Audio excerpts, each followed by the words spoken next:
The Eldoret National Polytechnic stands as a center of knowledge, ambition, and youthful dreams. But once the sun sets, a different story unfolds beyond its gates.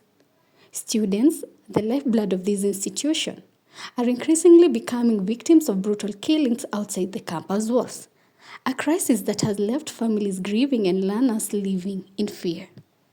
Okay, in the Eldoret National Polytechnic, we have witnessed that students are being killed outside the school, and this occurs at mostly when the students are leaving the school. Hence, it shows that there is no security around the school.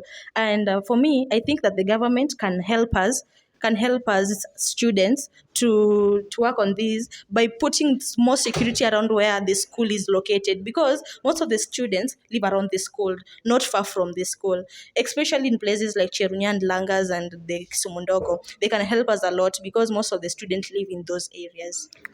Well, as a student, I don't feel safe. If our fellow can be murdered like in a cold blood without any given reason, I don't feel if we are safe.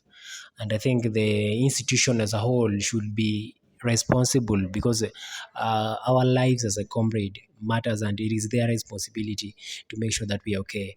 And another thing, I don't know whether the institution is capable of doing anything, because these things, some of them normally happens when students have left the classroom. Some happens at night. So I think it's supposed to go to the county government of Wasingishu County. They're supposed to know or to order how the security in this region is going to be increased, so that we can avoid these instances of students being killed without anything bad, or being killed in a cold blood. Yeah. This neighborhood, where most students live, are a hotspot for crime, poor lighting, rare patrols, and weak enforcement, have left learners vulnerable, turning weekends into nights of fear instead of rest. Students say the killings are not just isolated crimes, but a signs of a failed security system. They want answers, action, and protection before more lives are lost. Until stronger security measures are enforced, students will continue living in fear, comrades unsure of who might be next. Behind every killing is a dream cut short and a family left in pain. For the students of Eldoret National Polytechnic, the cry is simple: safety, justice, and a future free from fear.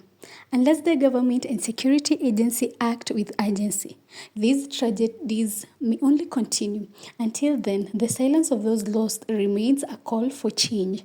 I am Abigail Sagwe, reporting from Eldoret.